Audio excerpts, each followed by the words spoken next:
नमः श्रीवर्धमानाय निर्धूतलिनात्मने आलोकानां त्रिलोकानां यद्विद्यादर्पणाय ते। आचार्य समंतभद्र जी महाराज की जय। आचार्य गुरुवर विद्यासागर जी महाराज की जय। परम पूज्य मुनि श्री उत्तम सागर जी महाराज की जय। मुनि संघ की जय। अभिमान करवाથી શું ઉત્પન્ન થાય છે? अभिमान करवाથી શું उत्पन्न થાય છે? अभिमान करने से क्या उत्पन्न होता है?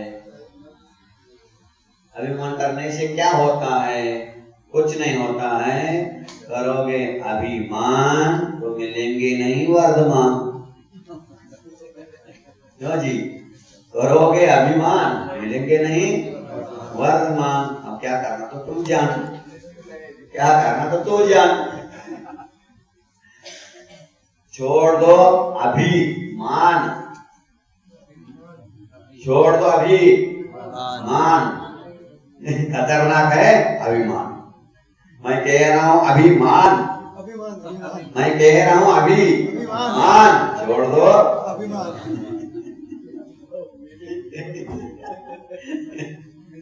ठीक है ना?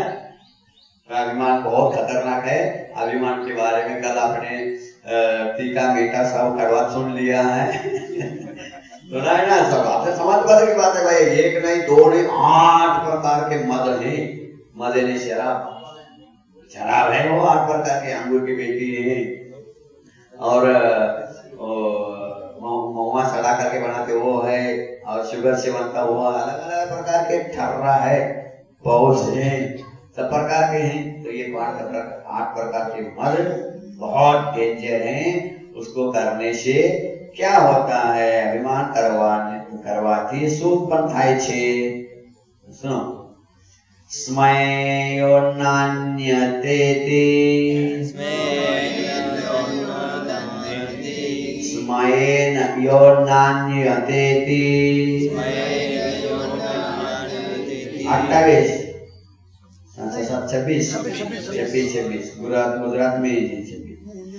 अस्मैन योन्नान्यतेति धर्मस्थान गर्भिताशय,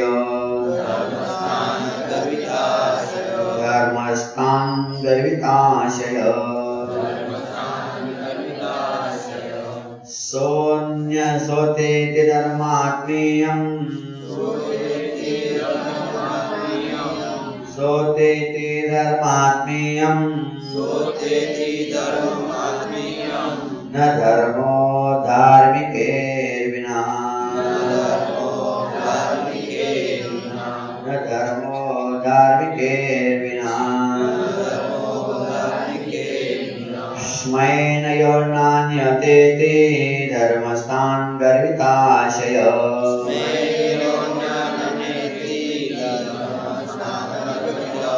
स्मैन योन्नान्यतेति धर्मस्थान गर्भिताशय।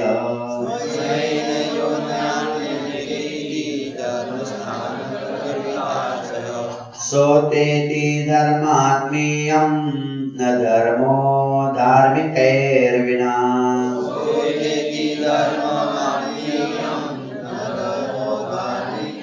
सोतेति धर्मात्मीयम् न धर्मो धार्मिकैर्विना।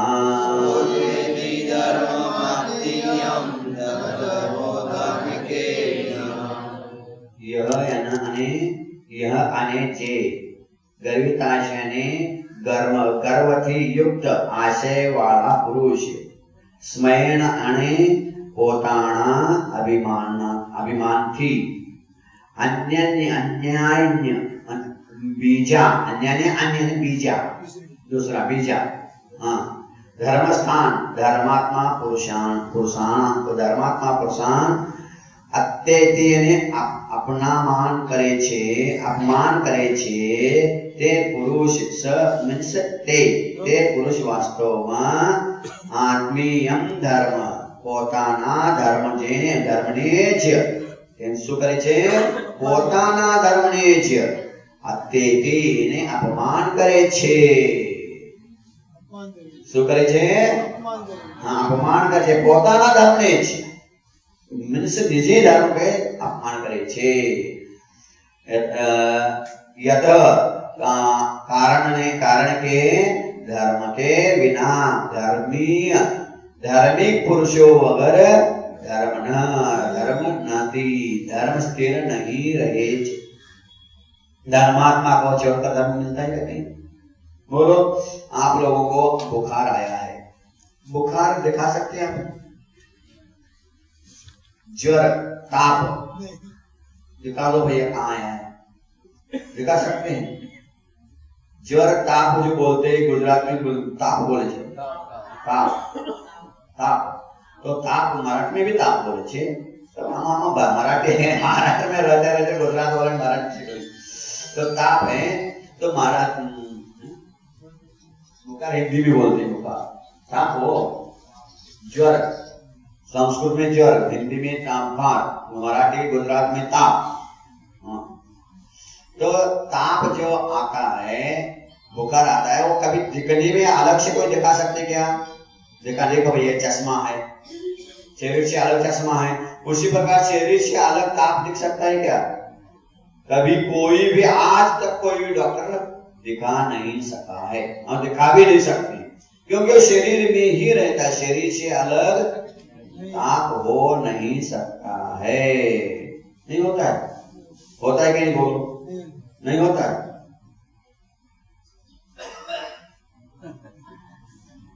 हाँ आपको ताप है भैया 105 डिग्री है तो ताप शरीर में है किसमें बोलो? बोलो जल्दी बोलो ताप कहाँ है शरीर में कि फिर ऐसे क्यों देखते हैं? साधन के माध्यम से शरीर में ताप होता है इसलिए ताप को इस तापमान से नापा जाता है। ये शरीर में कितना ताप है वो ये बता देता है। इसके पारा गर्म हो जाता है, तुम्हारा पारा गर्म हो गया तो शरीर गर्म हो गया, शरीर गर्म होने से ये पारा गर्म होता है तो पारा गर्म होने से ऊपर चढ़ता है तो आपके शरीर में कितनी गर्मी है। बिना गर्मी के कोई भी होता ही नहीं। ठंडा फूल कोई नहीं पड़ता, ठंडा पड़ेगा तो भैया मर गए हो, मरने के बाद ठंडा पड़ता है आदमी। सबके शरीर में गर्मी होती ही है लेकिन सीमित गर्मी होनी चाहिए। ज्यादा गर्मी बढ़ जाए तो बुखार समझ लेना, ताप समझ लेना, नहीं तो दिमाग खराब हो गया। तो गर्मी लगती मापने के लिए तो अलग से दिखाई नहीं सकते। ये थर्मामीटर गर्म कितना हो गया ये आप गर्मिश को नहीं देख रहे लेकिन शरीर से अलग ताप को दिखा नहीं सकते हैं। उसी प्रकार धर्म कहाँ पे है बोलो भाई साहब? धर्म कहाँ है?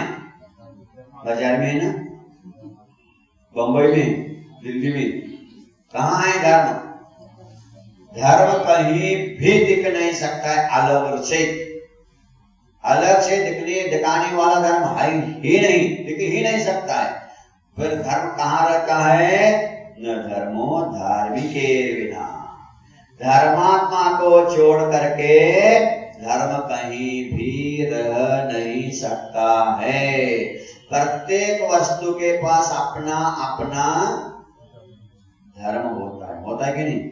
वस्तु स्वभाव धर्मो, वस्तु का स्वभाव ही धर्म है। प्रत्येक वस्तु का अपना अपना स्वभाव है और स्वभाव कभी भी बदल नहीं सकता है। बोलो आज तक कभी अग्नि के ऊपर इतना पानी डाला अग्नि ठंडा हुआ है? अग्नि ठंडा हो सकता है कि नहीं? नहीं हो सकता है। अग्नि ठंडा होता है क्या गरम? गरम ही रहेगा। और पानी ठंडा होता है गरम होता है जी? ठंडा होता है, ठंडा होता है। मैंने भी सुना है, मैंने भी पढ़ा है, पानी हमेशा ठंडा ही होता है। तो पानी ठंडा होता है, पानी का स्वभाव शीतल है, कोल्ड है, ठंडा है। मैंने भी प्रवचन में कहा है। तो यहाँ एक भयंकर का नहीं, दूसरे गांव का एक लड़का था, प्रवचन सुना, छोटा सा लड़का, वो आया नहीं आज यहाँ पे, माता था छोटा सा। तो ऐसा एक लड़का था, उसने सुना पानी का स्वभाव ठंडा होता है, अग्नि का स्वभाव गर्म होता है। तो दुनिया जानते इसलिए कहीं महाराज ने भी कहा है, तो विश्वास हो गया, महाराज को विश्वास करना चाहिए। हाँ, तो सवेरे गया दूसरे दिन और घर में नहाने के लिए बाथरूम में गया। मम्मी पानी गर्म करके रखी थी, एकदम तेज पानी। और ऐसे उसने हाथ डाला, क्या महाराज ने कहा था पानी का स्वभाव, बोलो अब क्या होगा? जैसे उसका हाथ चला, भागता हुआ सीधा अंदर में पहना था, ऐसे भागता हुआ आया, महाराज महाराज महाराज महाराज। क्या हुआ? क्या हुआ? ये क्या है? महाराज जी आप भी झूठ बहुत बोलते हो, और झूठ बोलते महाराज आप। अरे क्या होगा वैसा? महाराज आपने कल कहा था पानी का स्वभाव ठंडा होता है, शीतल होता है, कोल्ड होता है। अब ये देखो हाथ जल गया। अरे कैसे जल गया? आपके ऊपर विश्वास किया तो हाथ जल गया। बोलो भाई सवाल सही है क्या गलत है? पानी का स्वभाव ठंडा है क्या गर्म है? तो उसको मैंने समझाया, सुन बेटा, चाहे कितना भी पानी गर्म हो, चाहे जितना भी पानी गर्म हो, उबलने लग जाए, उबलने जाता इतना गर्म हो जाए, बॉयल होने लग जाए, इतना गर्म पानी होने के बाद भी अगर उसको अग्नि के ऊपर डालोगे तो अग्नि भड़केगी क्या बुझेगी? बुझेगी। क्यों?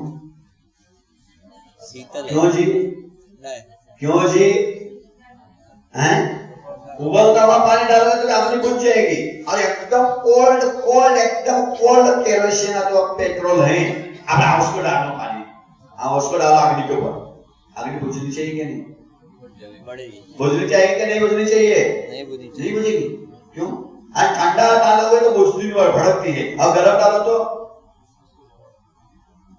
बोलो कितना बड़ा रहस्य है इसमें। देखो, ठंडा वस्तु बाहर से ठंडा दिखता है, और किसने सुधाकर ने कहा था, दुबला समझ करके भिड़ना नहीं, दुबला समझ करके भिड़ना नहीं, और मोटा समझ के डरना नहीं।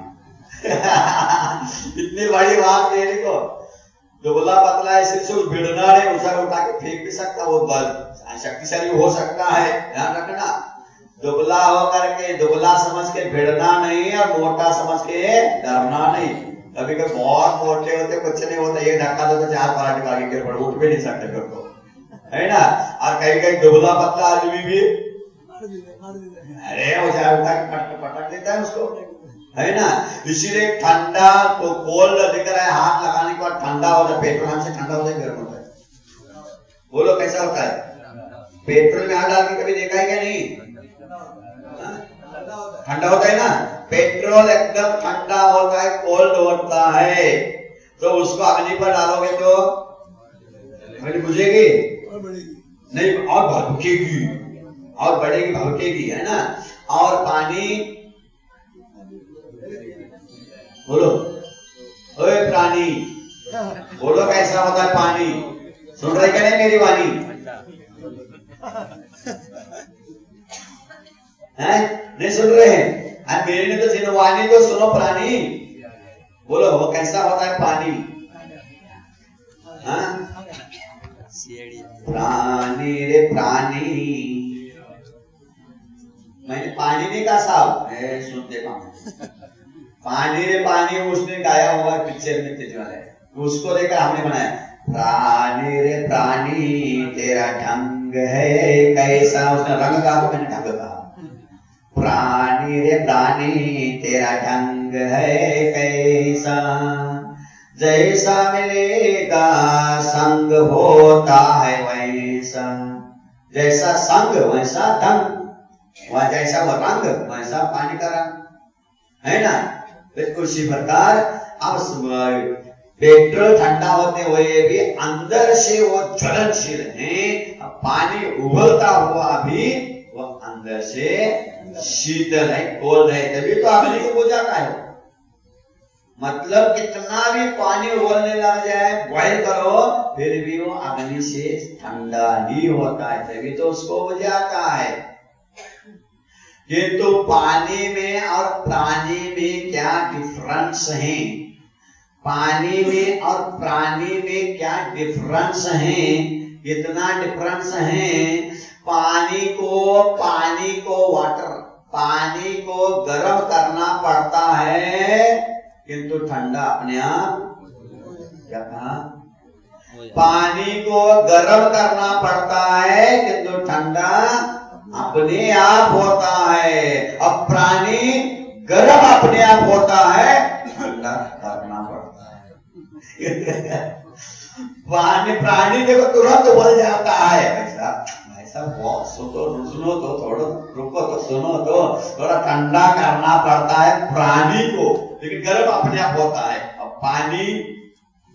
पानी को गर्म करना पड़ता है और ठंडा। अब ये प्राणी कैसा विचित्र प्राणी है, 1 महीने से जिन वाणी सुन रहा है फिर भी उबलता है। बोलो भाई साहब, फिर भी उबलता है। अरे मेरी वाणी तो छोड़ो, रोज दिन भर पानी पीते हैं, तो पानी का एक गुण भी तुम्हारे पास नहीं आ रहा है। पानी का कितना सुंदर गुण है, पानी बहुत अच्छा है, सबकी प्यास बुझाता है, सबको स्वच्छ कर देता है, करता है कि नहीं? शरीर स्वच्छ करता है, कपड़े स्वच्छ करता है, हाथ पैर स्वच्छ करता है, चेहरा स्वच्छ करता है, मुंह स्वच्छ करता है, साफ सुथरा कर देता है पानी।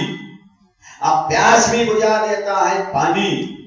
इतना सुंदर, इतना मधुर, स्वादिष्ट, इतना गुणकारी पानी हो करके भी एक उस पानी के पास दुर्गुण है। कौन सा है? पानी के पास एक बहुत बड़ा दुर्गुण है, वो कौन सा बताओ? जीव उत्पन्न तो सभी में होते, कीड़े अन्न में नहीं होते क्या? अन्न में भी होते हैं। हाँ, जिसमें संगत में आए तो वैसे दूध भी हो जाता है, जिसकी संगत में आया तो सीमेंट भी है, सीमेंट को जो कलर लगाओ तो कलर भी होता है ना। ये दीवार है, दीवार के ऊपर कलर है, कपड़ा है, कपड़े भी जिस रंग में रंगाओगे उसी रंग का रंग जाता है। अब तो ही कहना, गंदा जो गंदा करता है वही साफ करता है, जो साफ करता है। जल से ही मल बनता है, जल से ही मल साफ होता है, होता है कि नहीं? सभी अपोजिट और नेगेटिव पॉजिटिव दोनों प्रत्येक वस्तु में है ही। फल खाओगे फ्रूट्स, फल खाओगे बल भी आएगा और मल भी बनेगा। और जो होता है क्या नहीं जी? होता है क्या नहीं? तो फल खाना ही क्या नहीं? बोलो, फल खाओगे फल बनेगा मल, खाओगे फल आएगा बल। अब बल का क्या करना तुम जानो, क्या करना तुम जानो। तो उसी प्रकार अब सोचो, पानी इतना अच्छा है, इतना स्वादिष्ट है, गुणकारी है, उपकारी है, फिर भी एक उसके पास दुर्गुण है। वो कौन सा दुर्गुण है? कभी भी पानी जब कभी भी देखो पानी हमेशा नीचे ही जाता है, नीचे ही जाता है।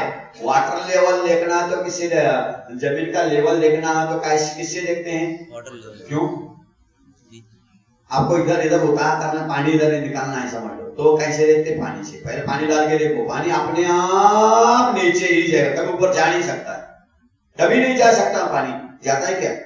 पानी कभी भी ऊपर नहीं जा सकता है। पानी को ऊपर चढ़ाने के लिए क्या चाहिए? हाँ, क्या चाहिए? मशीन चाहिए। अरे वाह, नारियल के पेड़ के मशीन लगाई क्या? बोलो कहां से पानी गया उसमें? नारियल के पानी में, नारियल के पेड़ में ऊपर नारियल में पानी भरा है, कौन सा मशीन लगाया? कौन सा ट्यूब मोटर लगाया तुमने? देवाची करणी नारळात पाणी, महाराज में कहावत है, देवाची करनी, एक दैव की करनी ऐसी है, नारियल नारियल में पानी। कौन ने चढ़ाया ऊपर? वही नहीं चढ़ाया। ये पानी वो अदृश्य रूप से चला जाता है।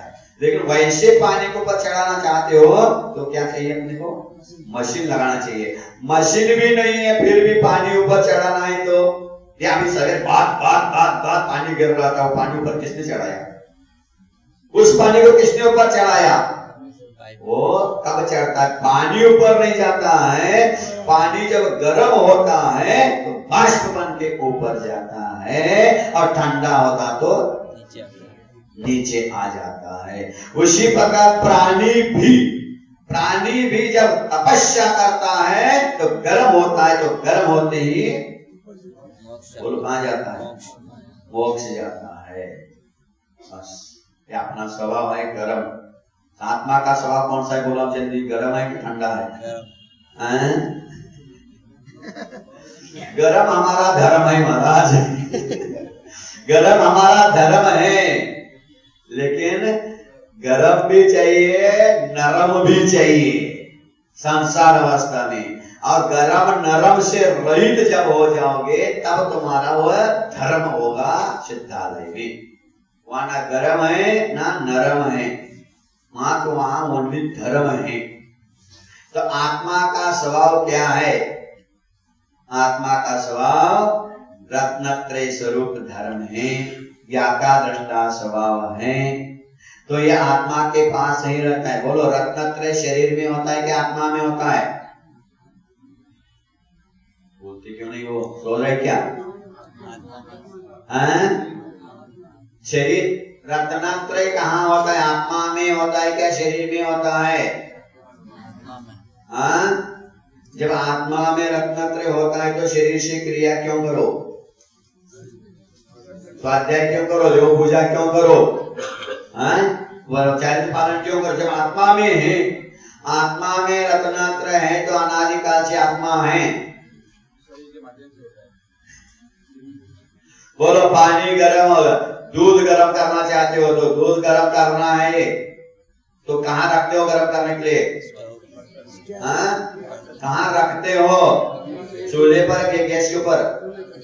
चूल्हा तो गैस है, गैस के ऊपर रखते हैं क्या बर्तन में रखते हो? चूल्हे गैस के ऊपर दूध रखते हैं क्या बर्तन रखते हैं? तो क्या गर्म करना? बर्तन गर्म करना क्या दूध? बर्तन पागल है क्या? बर्तन क्यों गर्म करता है? बर्तन होगा तो गर्म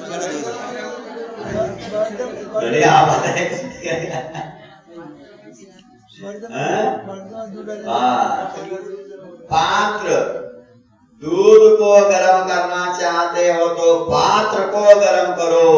उसी प्रकार आत्मा को गर्म करना चाहते तो गात्र को गर्म करो। गात्र यानी शरीर होता है, ये गात्र है, वो पात्र है। वहां दूध है तो ये आत्मा है। आत्मा के गुणों को शुद्ध करना हो तो शरीर को तपाना ही पड़ेगा। बिना शरीर को तपाए कभी हो नहीं सकता, धर्म की प्राप्ति हो नहीं सकती। ये आत्मा का स्वभाव है धर्म। तो उस धर्म को रत्नत्रय स्वरूप कहा है आचार्य समंत भक्त महाराज ने सबसे पहले दूसरे नंबर के श्लोक में ही कहा है ना। तो वो धर्म जिसके पास होता है वो जीव कहलाता है, वो धर्मात्मा कहलाता है। धर्म जिसके पास वो कौन होता है? धर्म को। धर्म जिसके पास है कौन सा आत्मा है? धर्म जिसके पास है कौन सी आत्मा है? और धन किसके पास है? वो धनात्मा। बोलो ना, उसमें क्या है? धन जिसके पास है धनात्मा। पुण्य किसके पास है? वो पुण्य जिसके पास है वो कौन सी आत्मा? और पाप किसके पास है? वो। और धर्म किसके पास है? वो। और धन किसके पास है? वो धन किसके पास है? वो धनपति ने धनात्मा, धनात्मा भी बोल सकते हैं। अब मद किसके पास है? वो मदात्मा है ना। ये मुझे समझ में आता कैसे कैसे आज जोड़ियां लगाते हैं। अब बहुत कई बार सोचते हैं वो जी नाना है तो नानी है तो नाना है, नानी है तो नाना है, मामी है तो मामा है। ऐसे नहीं बोलते, हम के चलते के बोलते हैं कि जब मामा है तो मामी है, दादा है तो, नाना है तो, चाचा है तो, और पापा है तो। क्या बात है, क्यों था? बोलो ना, क्यों? तो पापा है तो कौन होनी चाहिए फिर? हम नहीं कह रहा है, ये कह रहे हैं। अब देख लो तो पापा है तो पापी है, बोलो पापी, फिर जाओ घर में देखो फिर क्या होता है कर। हम ये सबके सामने मुझे पापी कहा था ना आपने, अब आओ या पापी के हाथ से खाने के लिए बता देती हूँ। वहां पे वह पापी कहने से सोचो, वास्तव में अपने आप को पापी समझना ही चाहिए। जो अपने आप को पापी समझता है वो नियम से एक दिन परमात्मा बन जाता है। पापी आज तक आपने समझा ही नहीं अपने आप को। बोलो पापी है क्या नहीं? आप लोग है क्या नहीं? पापी 1 मिनट में सिद्ध करके दिखा दूंगा मैं। आप अपने मुख से कहोगे कैसे? पाप कितने हैं? कितने हैं? हिंसा, झूठ, खोटू बोलू छे, हिंसा करी छे, खोटू बोली छे, चोरी करी छे, और कुशील अब्रह्म कुशील करी छे, और परिग्रह राखे छे। 5 पाप छे ना? કેટલા પાપ છે? 5 પાપ છે। પરિગ્રહ પાપ છે? परिग्रह पाप छे, बोलो जो छे, परिग्रह पाप छे। अब परिग्रह जिसके पास वो कौन है? बोलो ना। वो परिग्रह, सोना परिग्रह है क्या नहीं? कपड़ा परिग्रह है क्या नहीं? पैसा परिग्रह है क्या नहीं? परिग्रह नहीं हो, परिग्रह पाप है क्या? पुण्य पाप है। तो जिसके पास पाप हो, अच्छा लगा, बोलो ना, उसमें क्या है? बोलने में अरे है, उसको बोलने के अरे जिसके पास गुण है वो गुणी है, गुण जिसके पास है गुणी है, धन जिसके पास है धनी है, और पाप जिसके पास है वो कभी इतने तुम्हारी सारी उम्र में जिंदगी में कभी अपने आप को भगवान मैं तो पापी हूँ ऐसे कभी सोचा है? सोचा है क्या? बाजित तो बाबा मुंद भाई बाबा, ये अच्छा है, श्रावक आया है, कर्नाटक से आया है। पुस्तक कौन? कभी एक आध बार मौका मिले तो इसके बारे में बता दो। बहुत ही मतलब अभी शादी नहीं करी होने, लेकिन इनका एक उनके गांव में 4 मास हुआ था। इतना गजब का लड़का, इतना गजब का लड़का मैंने जिंदगी में कहीं ऐसा नहीं देखा। ऐसा लड़का है इनके गांव में। हमारा 4 मास होता। 2 मिनट बता दो, फिर मत है गुणी की कभी से हमेशा स्तुति करनी चाहिए। गुणी इतना गरीब मानुष, इतना गरीब व्यक्ति है, ये कितना भी कोई संपत्ति नहीं, ये छोटा सा घर है, पास कुछ नहीं, दूसरों के खेत में काम करने जाता था। दूसरों के नौकरी के बिल्डिंग बना रहे तो मजदूर मिस्त्री के हाथ में काम करना, ईटा होकर 11 ऊपर चढ़ा, बहुत गरीब परिस्थिति। अब उनके गांव में 4-5 तो बेचारे ने सारा काम धंधा छोड़ के हमारे पीछे लग गए। एक भैंस ला के घर में बांधा, उसका दूध निकालो, बेचो और घर चला दो, बस। अब पिताजी तो मात्र ड्रिंक करते, फुल ड्रिंकिंग कर करके 4 मास से चले भी गए। और मम्मी कपड़े सिला रहे, कपड़े की सिलाई करते, इतना गरीब। फिर भी 2 बार चौका, 2-3 बार 4 मास में चौका लगाया, आर हो गया उनके घर में भी 2-3 बार। और इतना गरीब आदमी भी श्रद्धा, परिश्रम भयंकर, और श्रद्धा, अटूट धर्म के प्रति श्रद्धा, प्राण भी देने को तैयार हो, इतनी श्रद्धा। और योगा योग से उठने का महाराज जी समाज जनता के हमारे पर, मेरे ऊपर बहुत विश्वास है। दूसरों के डेयरी में काम करता था, दूध ला करके भरता। और लोगों ने इनके ऊपर विश्वास जमाया तो कहा महाराज हमें आशीर्वाद दे दो, मुझे तो चले करना ही नहीं, मम्मी एक है उसकी सेवा कर रहे हैं, उनके लिए सेवा, जब तक है घर में रहूंगा मम्मी है तब तक उनके लिए थोड़ा सा कुछ कमाना है, उनके रखना है, ठीक है।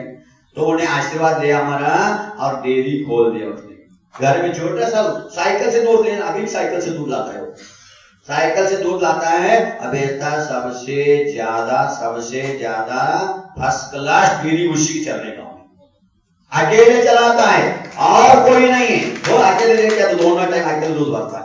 गांव में सबसे ज्यादा डेयरी चलती है, सारे डेयरी वाले से चिढ़ते हैं, और सबसे ज्यादा रेट देता है, सबसे ज्यादा रेट देता है। कभी पानी नहीं मिलाना, बच्चे नहीं, शब्द का।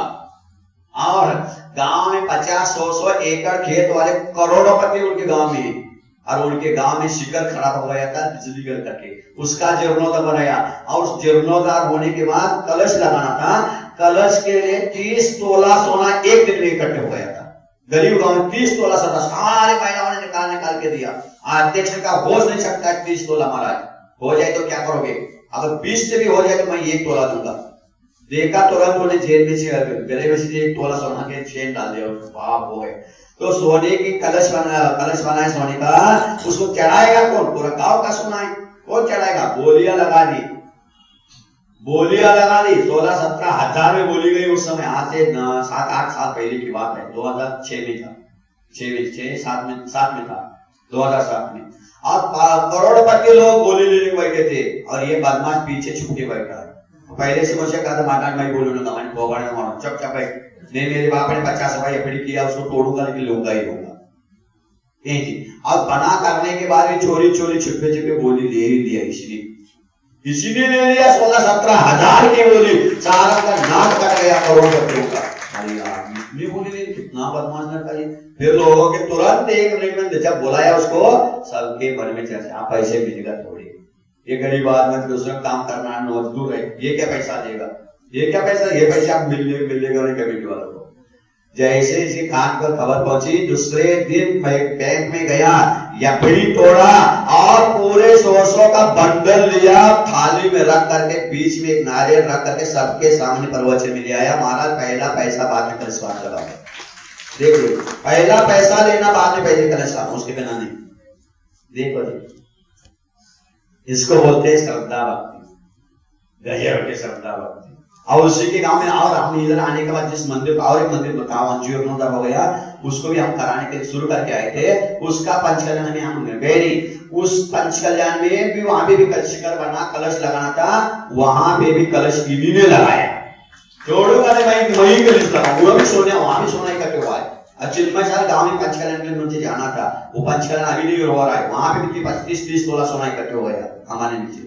तो वहां भी कह रहा होगा छोड़ूंगा नहीं, वहां भी मैं भी ना, उस दूसरे गांव बगल भी गांव है 3 किलोमीटर, वहां मैं ही लगाऊंगा, छोड़ूंगा नहीं। अब देखो दूसरों क्या बदल करने वाला, आज इतना हो गया और आज आपके तो बहुत हो गया है, क्योंकि धर्म रोज पूजन पाठ अभिषेक करता है और इतना पागल है, कोई भी कुत्ता है बिल्ली कोई भी हो, एक दिन बिल्ली, थोड़ी छोटी सी बिल्ली का बच्चा बीमार पड़ गया तो दूसरे वो मिरज ले गया, उसको गाड़ी में लेकर, बस में बस गाड़ी में मिरज ले गया उसको अस्पताल में। कितना दयावान है, बाप रे बाप। बिल्ली का बच्चा बीमार पड़ गया तो दूसरे गांव 50 किलोमीटर 30-40 किलोमीटर दूसरे गांव में उसमें अस्पताल में ले गए उसको। कोई माँ बाप को भी नहीं ले जाता होगा, ऐसे दयावान है। और आपके करिए शायद तो नहीं करो, आत्मा का कल्याण धन्य भव्य जीवन के भव्य जीव है, ऐसे लोगों का अवश्य स्वागत करना चाहिए। तो ये ऐसे धर्मात्मा होते हैं।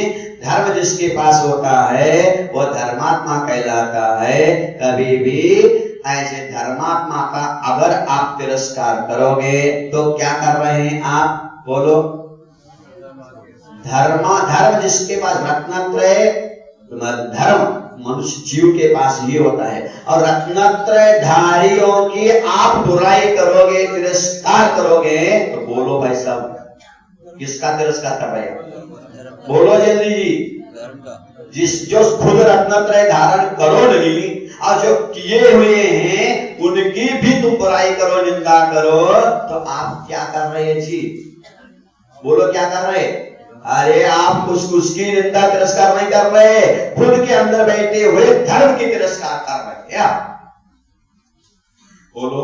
सूर्य, उसमें कल्याण मंदिर स्तोत्र में स्पष्ट लिखा है, भगवान पार्श्वनाथ की स्तुति है, उसमें भक्तामर में आदिनाथ की है, कल्याण मंदिर में पार्श्वनाथ की स्तुति है। तो स्तुति में लिखा है, भगवान प्रभु, हे प्रभु, उस दुष्ट कमंड ने आपके ऊपर भयंकर उपसर्ग किया, लेकिन आपका बाल भी बांटा नहीं हुआ, कुछ भी नहीं हुआ, आपको कुछ नहीं है, लेकिन वो बेचारा कर्म से ऐसा काला मुंह हो गया, उसका कर्म से ऐसा बंध गया बेचारा। हे भगवान, उसके ऊपर भी आपको दया है। आपने सोचा भैया आप और थोड़ा उपसर्ग करो, जल्दी मुझे केवल ज्ञान हो जाए, वो भी गया। अभी कितने साल लगते हैं क्या पता, 7 दिन में केवल ज्ञान करा दिया उसने, कमंड नहीं। अगर कमंड नहीं होते तो पार्श्वनाथ भगवान को और कितनी तपस्या करनी पड़ती क्या पता। दुष्कारी मान लिया भगवान ने, बस। तो कहने का तात्पर्य आप रत्नत्रय धारण नहीं किए, अब किए हुए की निंदा करोगे तो कुछ भी नहीं होगा, उनका तो कुछ बिगड़ेगा ही नहीं। बिगड़ेगा किसका? तुम्हारा धर्म तुम्हारे से खिसक जाएगा। तो पहले सम्य दृष्टि ही नहीं रहोगे, सीधी सीधी बात। सूर्य के ऊपर कोई इतना सारा धूल लेके फेंक दिया तो क्या होगा? सूर्य कभी ढक जाएगा, काला हो जाएगा, क्या होगा? क्या होगा जी? अरे तुम्हारे चेहरे पर भी गिरेगा, तुम्हारा चेहरा ही काला हो जाएगा। सुधाधार महाराज ने एक बात कही थी, जब अपना संस्मरण सुनाया, मैं गुरु के पास गया, अब गुरु से कहा, जो पहले संग में थे उस समय, उसके बाद दोबारा एक बार गए थे, फिर वापस आए, फिर उसके बाद 20 साल के बाद आए। तो दोबारा जब जा रहे थे तब आचार्य महाराज के पास आए थे, जाने वाले थे। तो उस समय गुरु महाराज से कहा, महाराज जी एक ऐसा कोई सूत्र दे दो मुझे जिससे आत्मा कल्याण हो जाए और धर्म के प्रभाव में, ऐसा कोई सूत्र दे दो। आचार्य महाराज ने कहा था, वो क्या कहा था हम लोगों को मालूम नहीं था, उनको ही मालूम था। उन्हें एक बार संस्मरण ने सुनाया, आचार्य महाराज जी से मैंने जब कहा, महाराज जी मैं बाहर प्रभावना करने के लिए और आत्म कल्याण करने के लिए जा रहा हूँ, आप भेज रहे इसीलिए जा रहा हूँ, किंतु कोई सूत्र ऐसा दे दो। तो आचार्य महाराज ने क्या कहा था, सुधासागर ऋषि, बच्चे ने मेरा आशीर्वाद तो है ही, बस बेटा जाओ हाथी बन के घूमो, हाथी बन करके पूछ लो, डरना नहीं। वाह, गुरुदेव का सूत्र मुझे बहुत अच्छा लगा। सुधासागर ने कहा, गुरुदेव ने मुझे हाथी बन करके घूमने को कहा है। और एक दिन जबलपुर में जैसे प्रवचन में लताड़ा और कुछ विरोधी तैयार हो गए, तो सुधासागर ने कहा, इसी में डरने वाला नहीं हूं, क्योंकि मेरा गुरु का आशीर्वाद है, हाथी बन के बिछो कहा है। अब समझ लेना, बाजार में जब हाथी चलता है, अगर असली हाथी होगा तो कुत्ते भूखेंगे ही भूखेंगे पीछे। क्या कहा? अगर असली हाथी होगा, ओरिजिनल हाथी होगा, कुत्ते तो भूखेंगे भूखेंगे, और डुप्लीकेट हाथी होगा तो कुत्ता कोई भूखता नहीं। बोलो, शो में होते उस हाथी को कोई कुत्ता भूखता है क्या? जो हस्तिनापुर में ज्ञानमती क्या बनाए का हाथी है ना, ट्रैक्टर में रखा हुआ है हाथी, ऐरावत हाथी बनाए ना, उसको ट्रैक्टर लगा खींचते हैं। ऐसे प्लास्टिक का रास्ते में भी कई जगह बना मैंने देखा है, प्लास्टिक के भी हाथी बड़े बड़े होते हैं। तो डुप्लीकेट हाथी हो तो कुत्ता कभी भूखेगा नहीं, ओरिजिनल हाथी ही भूख, जब देखते ही कुत्ते भूखेंगे। और समझ लेना, भूखते हुए कुत्ते को देखेगा हाथी मुड़ करके तो हाथी भी डुप्लीकेट कहलाएगा। क्या कहा? कुत्ते भूखेंगे ओरिजिनल हाथी को देख करके, और ओरिजिनल हाथी होगा तो भूखते हुए कुत्ते को पीछे मुड़ के देख कर वो कहेगा वंस मोर भूखते रहो कुत्ते। वह तो हाथी चलेगा ही चलेगा, मस्तानी चाल से हाथी चलेगा, हाथी और ढोते कुत्ते भोंकेंगे। आचार्य से का आशीर्वाद है, मैं हाथी बन के विचर रहा हूँ, कुत्ते भोंकेंगे, भोंकने दो, अबे चाल चलेगा ये हाथी अपने चाल से। क्योंकि कुत्ते दूर ही भूखते, पास नहीं आते, क्योंकि मालूम है हाथी का मान छोड़ा एक शॉट भी लग जाए 4 फुट 10 फुट दूर से गिर जाएगा वो। मालूम है हाथी के बल क्या है, कुत्तों को इसे पास नहीं आ सकते। सोच लो धर्मात्मा क्या कहलाता है। रत्नत्रय जिसके पास है वो धर्मात्मा होता है। यानी पहले एक बार बताया था ना आप लोगों को, कौन सा जीव कहाँ रहता है? नरक में रहते हैं। वो कौन से जीव है? कौन सी आत्माएं? नरक में रहने वाले पापात्मा होते हैं, स्वर्ग में रहने वाले पुण्यात्मा होते हैं, और इस धरती पर रहने वाले धर्मात्मा होते हैं, और 3 लोक के शिखर पर बैठे हुए परमात्मा होते हैं। ध्यान रखना। तो यहाँ परमात्मा जो अपने आप को परमात्मा समझते वो भी मूर्ख हैं, मिथ्या दृष्टि अज्ञानी है। और अपने आप को पुण्यात्मा समझते वो भी गलत है, और पापात्मा समझते नहीं। हम तो धर्मात्मा है, इस धरती पर धर्मात्मा रहते हैं। धर्मात्मा यह डिग्री किसको मिलती है? बोलो, धर्मात्मा यह डिग्री किसको मिलती है? अरे पीएचडी डिग्री किसको मिलती है? घर में बैठने वालों को। जब पढ़ेगा लिखेगा उसको पीएचडी डिग्री मिलेगी। उसी प्रकार धर्मात्मा यह डिग्री किसको मिलती है?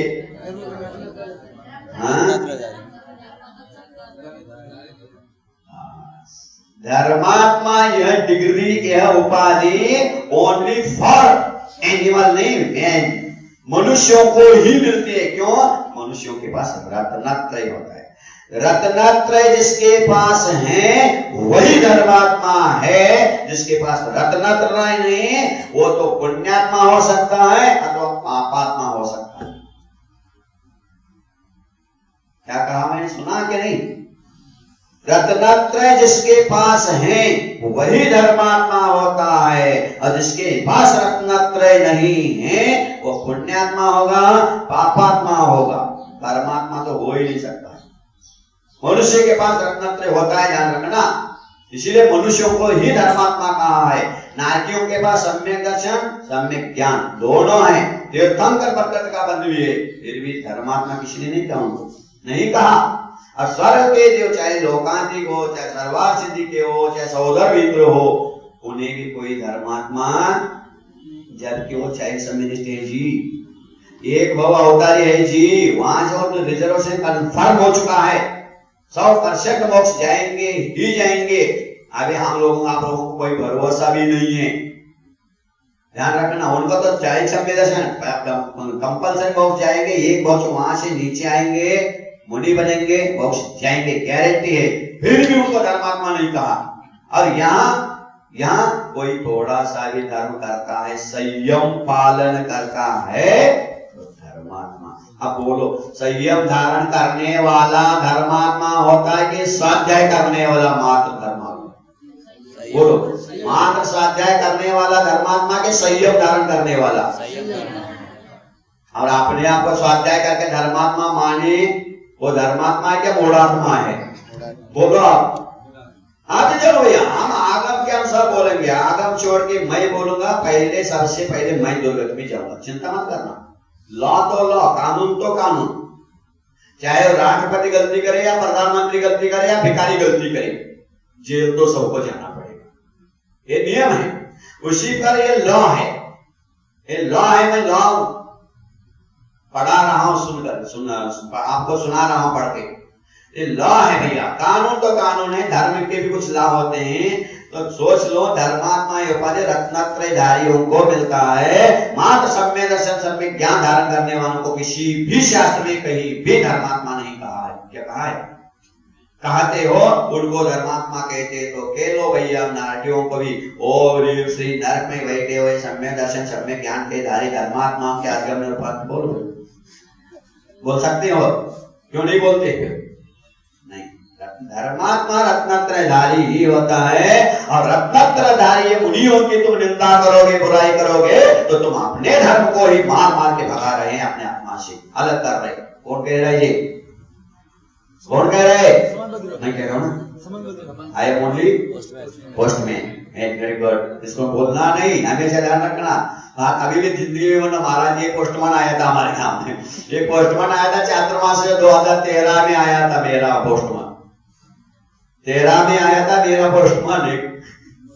हाँ, स्पष्ट बता रहे तो, जो व्यक्ति, जो पुरुष मद से गर्वित होते हुए रत्नत्रयधारी रूप रत्नत्रय धर्म को धारण करने वाले धर्मात्माओं का तिरस्कार करता है, वो नियम से अपने ही धर्म का तिरस्कार कर रहा है। क्योंकि ये तो सबको याद होता था लास्ट में, न धर्मो धार्मिक के बिना, धार्मिक धर्मात्मा के बिना धर्म कहीं भी नहीं है। बाजार के भाव बहुत बढ़ गए। क्या काय के बढ़ गए महाराज? मार्केट का भाव बहुत, मार्केट में डिमांड है, बहुत भाव बढ़ गए। और मार्केट में क्या है बोलो? रास्ते के किसके भाव बढ़ गए? माल तो हो, माल ही नहीं और भाव बढ़ गए। होता है क्या कभी ऐसा? बिना माल के कुछ का भाव बढ़ता है क्या जी? होता। शेयर बाजार में सब बढ़ता है। शेयर बाजार में भी शेयर भी उसी के लेते हैं जो फैक्ट्री होती, कुछ कोई भी नहीं फुकट में शेयर कोई होता है क्या?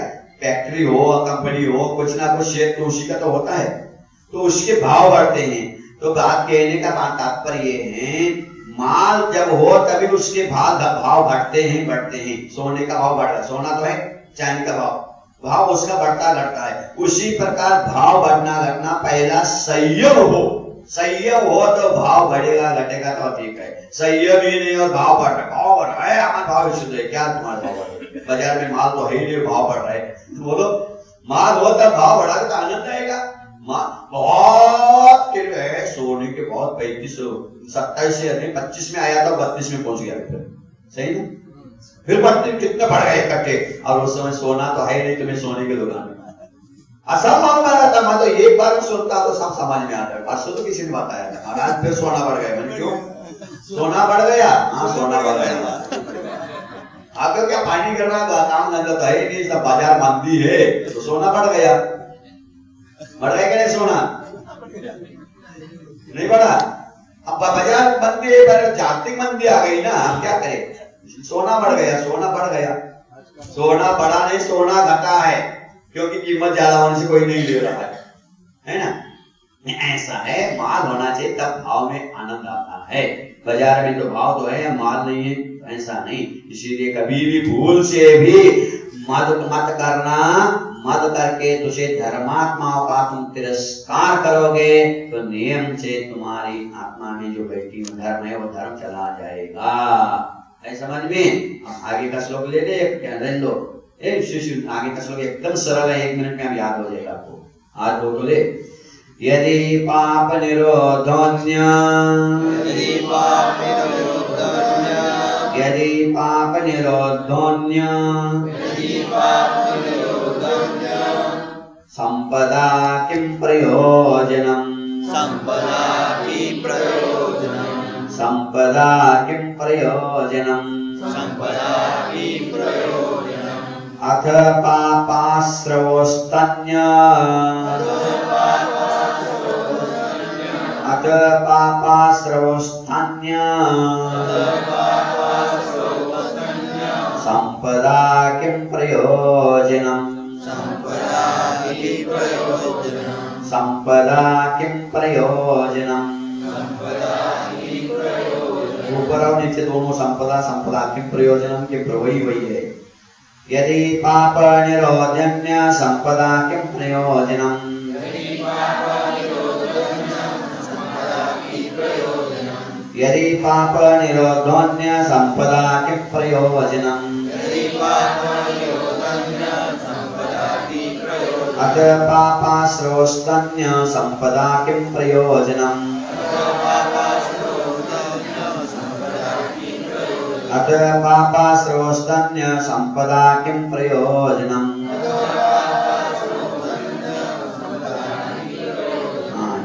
यदि अने जो पाप ने रोगवारणो रत्नत्रय धर्म थे तो अन्य संपदा तिथि शु प्रयोजन है, शु प्रयोजन छे ने। और जो पापनो आश्रव मिथ्यात्वविरोधी वगैरह छे तो अन्य संपत्ति શું પ્રયોજન છે? કાઈ પ્રયોજન નથી। પ્રયોજન છે પાપ આવે તો સંપદા કાઈ પ્રયોજન નથી, પાપ નહીં આવે તો પણ સંપદા પ્રયોજન નથી। કેટલા उदाहरण सारो कितना बढ़िया उदाहरण दिया आचार्य महाराज, दोनों तरफ से दे दिया। अगर आपने मिथ्या तो छोड़ा है, मिथ्या तो सबसे बड़ा पाप है, अब मिथ्या को छोड़ दिया तो संपत्ति की कोई आवश्यकता नहीं, क्योंकि सबसे बड़ी संपत्ति रत्नत्रय सम्यक दर्शन की संपत्ति आपको मिल गई। तो ये संसार की क्या है? इस संपत्ति से क्या प्रयोजन? इस संपत्ति से कोई प्रयोजन नहीं। मिथ्यात्वरूपी पाप को जिसने छोड़ा वह संसार संपत्ति को चाहेगा ही नहीं, और मिथ्यात्वरूपी पाप को जिसने नहीं छोड़ा उसको संसार की संपत्ति कोई काम की नहीं। क्या काम आएगी वो मिथ्या तो करेगा, नरक में जाएगा, संपत्ति यही पड़ी रहेगी, क्या काम? दोनों तरफ से बता दिया भाई साहब। आपको सम्यक दर्शन रूपी संपत्ति चाहिए क्या संसार की संपत्ति चाहिए? क्या बोलते हो? जिन धर्म विनिर्वक्तो माभुवं चक्रवर्तपि शांचितोपि दरिद्रोपि जिन धर्म निवासिता। कितनी बड़ी बात है, देखो कितनी बड़ी। जिन धर्म विनिर्मुक्त हो, जिनेन्द्र भगवान के धर्म से रहित होकर के माँ भुवम चक्रवर्ती, चक्रवर्ती पद मुझे नहीं चाहिए। सो जाओ सो जाओ, जिसको नहीं आए तो सो जाओ, वहां जगा दो जाते। हाँ, अगर धर्म जैन धर्म नहीं है, सम्य दर्शन नहीं है, तो वो चक्रवर्ती पद भी हमें नहीं चाहिए, चक्रवर्ती की संपदा भी हमें कोई काम की नहीं। और अगर हमें दरिद्री भीख मंगा भी बनना पड़े तो भी हम तैयार है, अगर हमें जैन धर्म मिलता है तो। सोच लो, सम्यक दर्शन के साथ नरक जाना भी हमें पसंद है, किंतु मिथ्यात्व के साथ, बोलो ना, मोक्ष जाना, अच्छा मोक्ष नहीं मिलता, मोक्ष नहीं, मिथ्यात्व के साथ सरल तो मिलता है, सरल तो मिलता है। तो मिथ्यात्व के साथ कोई तुम्हें कहे तो मिथ्या दृष्टि हो जाओ, मिथ्या दृष्टि होगी ना तो तुम्हें स्वर्ग का इंद्र बना दूंगा, बनोगे क्या? हमारा तो बास आगे बना दो, हम कुछ भी बना दो, लेकिन बना दो, पद दे दो बास, देख लो गड़बड़। अरे हमें कोई पद नहीं है, हमें चाहिए सम्यक दर्शन का पद चाहिए। सम्यक दर्शन मिलता है, मैं तो कह रहा हूं ऐसा, सम्यक दर्शन, सम्यक ज्ञान, सम्यक चारित्र मुझे चाहिए। चाहे मुझे एक बार नहीं 50,000 बार भी नर्क जाने को पड़े तो मैं जाने को तैयार, मैं तो तैयार हूं। तुम जाना नहीं जाना, तुम जाना। तुम आप लोग कहते ना, जहां भी हो कहीं भी चले जाओ भैया, हमें क्या चाहिए? हमें धन चाहिए। चाहे विदेश में भेज दो, चाहे परदेश में भेज दो, चाहे गुजरात में रखो, चाहे बंबई में आ जाओ, कर्नाटक कहीं भी जाओ, जहां न पहुंचे बैलगाड़ी, बोलते हो ना, पूरा बोलो ना, जहां न पहुंचे बैलगाड़ी वहां पहुंचे मारवाड़ी। कहावत है जी, ये मारवाड़ी लोग ऐसे होते हैं जहाँ बैलगाड़ी भी नहीं पहुंचे वो वहां भी पहुंचेंगे, क्योंकि वहां पैसा कमाना है बस। हमें पैसा चाहिए, कहीं भी भेज दो आप, ये तैयार है। जान भी चली जाते तो जान भी देने को तैयार, लेकिन धन चाहिए। परमात्मा छूट जाए चिंता नहीं, कि अर्थ नहीं छूटना चाहिए। देख लो, कई लोग हमारे पास आते हैं, रोज महाराज हम क्या करें महाराज, हम तो जगह नहीं मिला, मंदिर बहुत दूर है, वहां कोई साधु आते नहीं महाराज। हमने क्यों? हमारे शास्त्रों में मुनियों को भी लिखा है, तो आपको भी लिखा है, जहां अपना धर्म नहीं पलता है ऐसे स्थान को तुरंत छोड़ देना चाहिए, इस कहा है। तुम्हारा मंदिर का दर्शन नहीं हो रहा है, भगवान का दर्शन पूजन नहीं हो रहा है, कोई साधुओं का प्रवचन सुनने नहीं मिल रहा, कोई जाते नहीं, अब धन के लिए क्यों गए हुआ? छोड़ दो स्थान को, कोई आवश्यकता नहीं, आ जाओ, जहां धर्म होता है वही आ जाना, क्योंकि धर्म ही साथ में लाए हो तभी तो चेंज बने हो। धर्म साथ में नहीं होता तो आज झाड़ू लगाते होते, लेटरिन बाथरूम साफ करते होते, ध्यान रखना, भले मनुष्य बने हो लेकिन वहां बैठे होते। धन रूपी संपत्ति नहीं, धर्म रूपी संपत्ति को साथ में लाए हो, तभी तो आराम से बैठ करके मस्ती के साथ मस्त बातें सुन रहे हो। अगर धर्म रूपी संपत्ति नहीं लाते हो, नहीं लाए होंगे, आज कहाँ क्या नहीं करना हो सब करते हो बैठे होंगे, अथवा घर में जेल होने के बाद भी घर में बैठे पड़े सोते होंगे, बीमार पड़े होंगे, न तो टीवी देखते नहीं होंगे। इतनी बड़ी संपत्ति लेके धर्म किया, सोच लो, और बड़ी संपत्ति लेके आए हो तो धर्म ही साथ लाए हो, तो धर्म ही साथ ले जाना है, धन आने वाला नहीं है, धन आएगा नहीं। पर जिनके हित पाप तो चला नर्क के द्वार, वो देख भोगते स्वर्ग सुख वे अपरंपार। सच बोलना, जिनके हित के लिए आप दिन भर दुकान चलाते हो, दुकान में झूठ बोलना पड़ता है कि नहीं? ग्राहकों को पटाना पड़ता है, झूठ बोलना पड़ता है, चोरी भी करना, टैक्स की चोरी करनी पड़ती है, झूठ चोरी मायाचारी, सब आप पैसे कमाने के लिए कर रहे हो। क्यों कर रहे हो ये पाप? पैसा चाहिए। पैसा किसके लिए?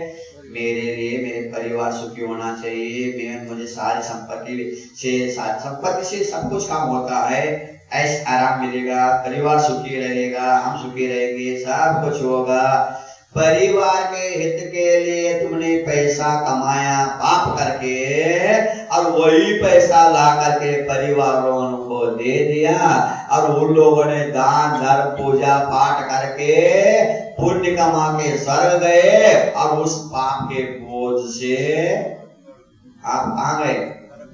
सोच लो, कर जिनके हित पाप तू चला नर्क के द्वार, देख भोगते स्वर्ग सुख वे ही अपरंपार।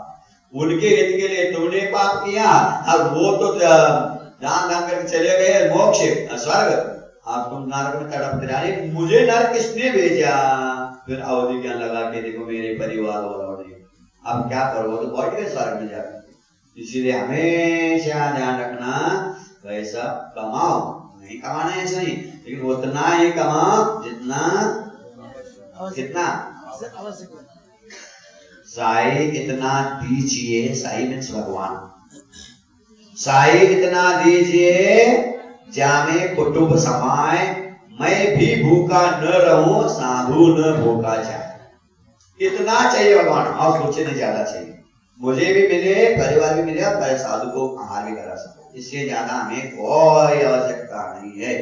25, 20, 22 कितने मंजिल के अंबानी रहते हैं। बड़े आश्चर्य की बात है, किसी परसों बताया हमारा कितने करोड़ की मंदिर बिल्डिंग है, वो 40-50 करोड़ की, वैसे ज्यादा बनी, और 100 करोड़ की बिल्डिंग बनी होगी लगभग वो। और कितनी मंजिल है? 27 मंजिल, 27 मंजिल बिल्डिंग है उनको, माला 27 माले की बिल्डिंग है, और 4-5 प्राणी रहते हैं उसके अंदर, बाकी सब भूत रहते हैं। क्या करोगे इसको लेकर के? और कह रहे थे महाराज वो तो ठीक है, उसके नौकर भी कितने पुण्यशाली है, ऐसे बिल्डिंग में रहते हैं और पैसा लेके। कोई लोग किराया पैसा दे करके भी रहना चाहे तो रह नहीं सकते वहां पे, और ये नौकर तो देखो, अब सोचो 4 प्राणी है, कितने कमरे में रहते होंगे? 4 कमरे में हो तो ज्यादा 4 माले में रहते होंगे, बाकी माला तो पढ़ाई तो होगा, उसमें कौन रहेगा? तो आप सोच लो, उसको मरने के बाद उसको भी तो जलाया जाएगा, क्या तो उसमें से उसी घर में जलाए गए? उसे अरे इतना बड़ा घर हमने बनाया, वो घर छोड़ के वहीं दे गए, मैं मरने के बाद यही जलाना मुझे, और राख भी यही नशा इकट्ठे करके रखना होगा। सोच लो, इतनी काय को है कमाना, ठीक है, हो गया।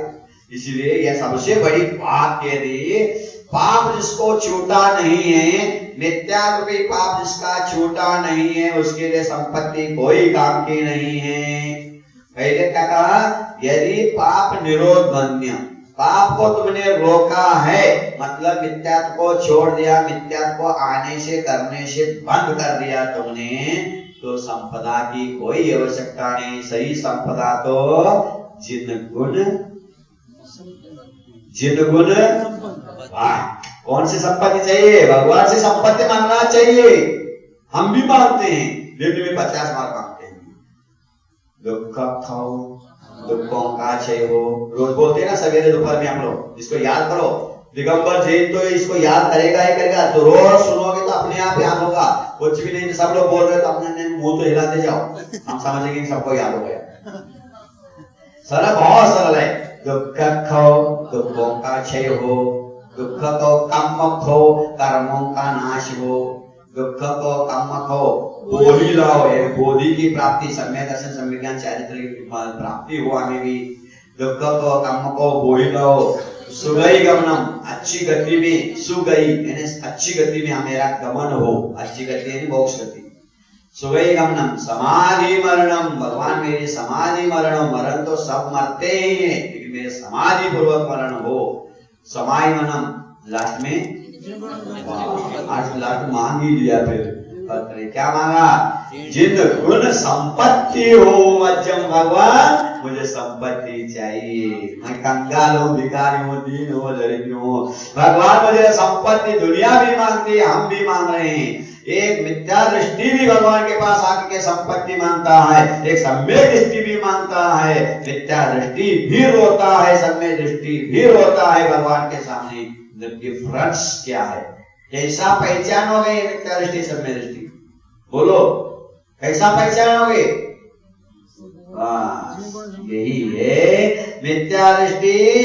परिवार की सुख की कामना करता है, पैसा मांगता है, धन संपत्ति संसार सुख के लिए मांगता है। असम्य दृष्टि गुण संपत्ति हो मध्यम, भगवान तुम्हारे गुणों की संपत्ति मुझे प्राप्त हो। गुणों की संपत्ति मांगो, धन की संपत्ति मत मांगो, क्योंकि वो छूटने वाला है, छूटेगा। एक गुण आत्मा को छोड़ के नहीं जाएगा।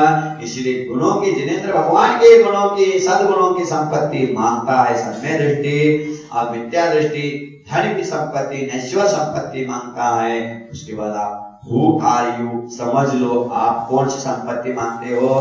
तुम्हारे पास मिथ्या तो छूट गया है तो बाहर की संपत्ति कोई काम की नहीं है, और मिथ्या तो आ रहा है तो बाहर की संपत्ति भी कोई काम की नहीं है। जैसे लड़का अच्छा हो तुम्हारा, पूत सपुत हो तो का धन संचय, पूत कपुत हो तो का धन संचय। ये बोलते सुना कभी? सुना है? क्या कहा? पूत सपुत हो तो का धन संचय। अगर तुम्हारा लड़का अच्छा हो, निर्व्यसनी हो, सुशिक्षित हो, संस्कारित हो, तो संपत्ति की कोई आवश्यकता नहीं। उसको संपत्ति मत देना, क्योंकि आपसे भी ज्यादा वो कमाएगा, आपसे बढ़िया कमाएगा। अगर अच्छा निर्व्यसनी संस्कारित हो तो उसको संपत्ति मत दो। और पूत कपुत हो तो का धन संचय। अगर लड़का तुम्हारा ड्रिंकर है, बस व्यसनी है, तो भी संपत्ति क्या काम की, उसको संपत्ति मत देना, क्योंकि सब बर्बाद कर देगा। जितना दोगे उतना बर्बाद।